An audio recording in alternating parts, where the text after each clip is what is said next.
Hello everyone, welcome to your favorite channel PrepMed NEET Hindi. I am Dr. Debojyoti Kaur and today I'll be discussing a very important topic of your NEET syllabus. That's arthritis.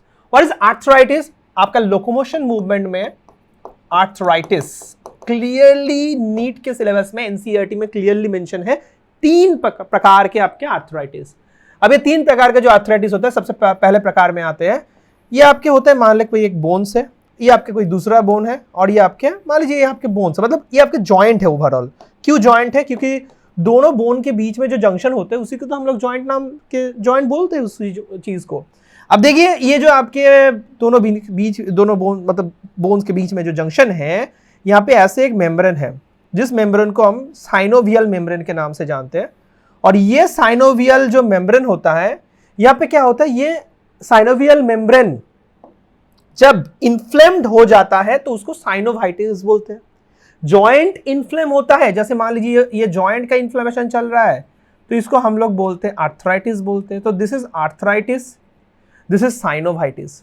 अब इसमें साइनोवियम के inflammation होगा तो what is osteoarthritis? पहले प्रकार होता है osteoarthritis में जस्ट ऑस्टियो लिखा क्योंकि आर्थराइटिस तो मेन कैटेगरी ऑफ डिजीज है.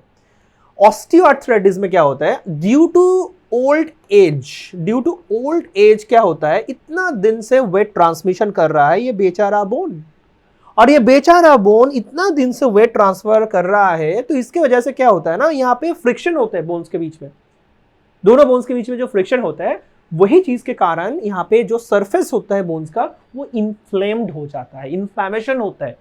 और साइनोवियम में इन्फ्लेम्ड हो जाता है उस टाइम पे. यहाँ पे आप सुन रहे हो तो कभी कभी बोलते हैं हमारे जो बुजुर्ग होते हैं वो बताते हैं कि बोन्स मेरा हड्डी बढ़ गया, ठीक है, हड्डी इंक्रीज हो गया. तो उसमें क्या होता है ना, ज़्यादा आपके फ्रिक्शन होने के कारण से जो शेप ऑफ द बोन्स होते हैं वो भी इन्फ्लेम्ड होने के कारण उसका भी शेप थोड़ा सा बिगड़ जाता है ऐसे, ठीक है. ये चीज़ का हम लोग नाम देते हैं ऑस्टियोआर्थराइटिस. द ओनली रीजन जो आपके एनसीईआरटी के हिसाब से आपको याद रखना है, ओल्ड एज हो गया एक रीजन. दूसरा आपको याद रखना होगा आर्थराइटिस के कैटेगरी में ये जनरली छोटे छोटे जॉइंट्स में ज़्यादा होता है, स्पेशली आपके फीट में होता है. मान लीजिए ये आपका मेटाकार्पल बोन्स है और मान लीजिए ये आपके कार्पल बोन्स है. आपके फुट में जो एंकल होता है ना उसमें कार्पल बोन होता है. तो याद रखना जो first metacarpal and carpal bones, यहाँ पे जनरली इनके जो दो बोन्स के बीच में जो जॉइंट है ये भी साइनोवियल जॉइंट है, यहाँ पे भी साइनोवियल मेम्ब्रेन है. यहाँ पे तकलीफ क्या होता है, आपके खून जो आ रहा है तो कभी कभार इसमें होता है कि यूरिक एसिड इंक्रीज हो गया. क्या होता है मैं बताया, यूरिक एसिड खून में इंक्रीज हो जाता है. अब ये क्यों होता है? यूरिक एसिड एक ऐसी चीज है जो कि आपका प्यूरिन क्या होता है, प्यूरिन आपको मालूम है एक नाइट्रोजन का बेस होता है जो किसी भी सेल के न्यूक्लियस में डीएनए में मिलता है, प्यूरिन बेस. ये प्यूरिन क्या होता है, मैं PU करके लिख रहा हूं, ये प्यूरिन के पास क्षमता होता है क्या ये आपके यूरिक एसिड में कन्वर्ट हो जाएगा. तो मान लीजिए किसी का बहुत ही ज्यादा मीट कोई ले रहा है, बहुत ही ज्यादा मीट, आपको मालूम है वो सिंसिटियम सेल्स है. जो रेड मीट होता है ना वो सिंसिटियल सेल्स होते हैं, स्केलेटल मसल्स, बहुत सारे न्यूक्लियस, ढेर सारा न्यूक्लियस. तो जब आपने रेड मीट खाए हो तो उसमें बहुत सारे न्यूक्लियस भी खाए हो उस मसल का. अब न्यूक्लियस में प्यूरिन है, अब वो प्यूरिन यूरिक एसिड में कन्वर्ट हो गया. अब ऐसे यूरिक एसिड डिपॉजिट होना स्टार्ट करते हैं कहां पे, ये वाला जॉइंट में, दैट इज द कार्पो मेटाकार्पल जो जॉइंट होता है, यहां पे आपको डिपॉजिट होना स्टार्ट हुआ यहां पे.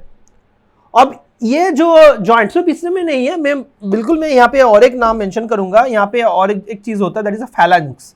आपको मालूम है कार्पल मेटाकार्पल फैलेंक्स, एक्चुअल जो डिपोजिशंस होते हैं यहाँ पे ज्यादा डिपोजिशन होता है, दैट इज अ मेटाकार्पोफैलेंजियल में सबसे ज्यादा डिपॉजिट होता है यहाँ पे, ठीक है, सबसे ज्यादा यहाँ पर ही डिपॉजिट होता है दोनों बोन के बीच में. इसके कारण यहाँ पे भी जॉइंट का इन्फ्लेमेशन होता है, आपका बोन्स यहाँ पे भी थोड़ा सा स्वेल्ड अप होता है, जॉइंट में भी इन्फ्लेम्ड होता है और इसको हम लोग नाम देते हैं गाउट. स्वेलिंग होता है यहाँ पे स्वेलिंग होता है जॉइंट का. कौन सा joint? First phalanx and first metacarpal के बीच में, ठीक है. तो जिसको ग्रेटर टो के नाम से भी हम लोग जानते हैं. तो ये ग्रेटर टो में जो इन्फ्लेमेशन हो रहा है ये होता है गाउट का. तो गाउट का एमसीक्यू है, यूरिक एसिड ज्यादा होने के कारण में आपके ये जो मेटाकार्पल फैलेंक्स के बीच में इन्फ्लेमेशन हो रहा है इसको गाउट हम लोग बोल रहे हैं. अब देखिए ये ऐसे कोई मतलब फिक्स नहीं है कि यहाँ पर ही सब मतलब होगा, दूसरा किसी जगह पे भी हो सकता है, मगर मोस्ट कॉमन ये आपके फर्स्ट मेटाकार्पल एंड फैलेंक्स के बीच में ही होता है। एंड थर्ड कैटेगरी, जो कि बहुत ही इंपॉर्टेंट कैटेगरी एक डिजीज है, जिसको हम लोग नाम देते हैं रूमाटॉइड आर्थराइटिस। और ये बहुत इंपॉर्टेंट इसलिए है क्योंकि ये एक ऑटो इम्यून कैटेगरी के डिजीज है। आज के दिन पे ये डिजीज का संख्या धीरे धीरे इंक्रीज हो रहा है। अब ये ऑटो इम्यूनिटी क्या होता है? ऑटो इम्यूनिटी मैं यहां पे लिख रहा हूं आपके लिए। ऑटो इम्यूनिटी क्या होता है?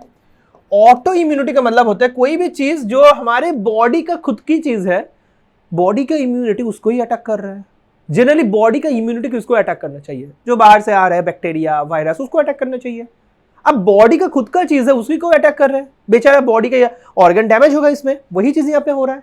तो जनरली जो ये चीज होता है ना, ये भी आपका ये हाथ के बोन्स में ज्यादा होता है, बहुत कॉमन होता है। छोटे छोटे जॉइंट्स में ज्यादा होता है, बड़े जॉइंट्स मतलब इस सब में कम होता है, छोटे जॉइंट्स में ज्यादा होता है। ठीक है, कार्पल मेटाकार्पल इस सब में होता है। तो यहाँ पर भी मान लीजिए कोई कार्पल मेटाकार्पल ये सब इनके बीच में एक जॉइंट है।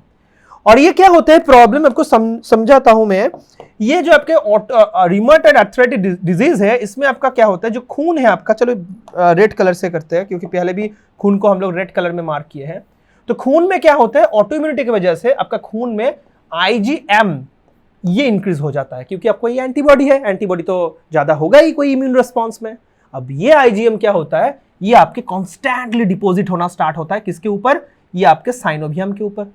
और ये IgM क्या करता है, ये बोलते हैं भाई मेरे एंटीजन कहां पे है, मैं तो एंटीबॉडी हूं, मैं एंटीजन के साथ रिएक्ट करूंगा। तो वो क्या करते हैं ना, आपका ये जो साइनोवियल मेम्ब्रेन इसके साथ रिएक्ट करना स्टार्ट करते हैं।